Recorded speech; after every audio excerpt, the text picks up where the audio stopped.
বাংলাদেশের মানুষ আমরা বেশি বুঝি কম না, হাঁচি কাশি হইলে বুঝি তার হইছে করোনা। এত বোঝা বোঝো তোমরা নামাজ কেন পড়ো না, পাপের বোঝা ভারী হইছে আল্লাহর গজব বোঝো না। দিল্লিতে মসজিদ পুরিল তোমরা বিচার করলা না, এক করোনা গজব দিয়া আল্লাহ কাউরে ছাড়বে না। তারা মসজিদ ভাঙ্গা তোমরা কোনো শান্তি পাইবা না, কারে কি বলিব ভাই নিজেরা তো ভালো না। করি না নামাজ কালাম, করোনা নিয়ে শুধু করি হামতা, আসে না মনেতে মৃত্যুর ভয়, মসজিদে তালা মারে ইহুদির দল।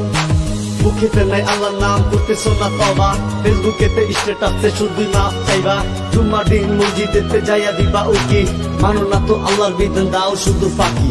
এ কেমন জামানা ভাই, কারো ভিতর ইমান নাই, পাখি করে কাবা তাও সবাই কি তা দেখে নাই। আসুন এবার আসল কথা সবাই হব সচেতন, করোনাকে দূরে রাখবো বাংলাদেশের জনগণ। করি না নামাজ কালাম, করোনা নিয়ে শুধু করি হামতা, আসে না মনে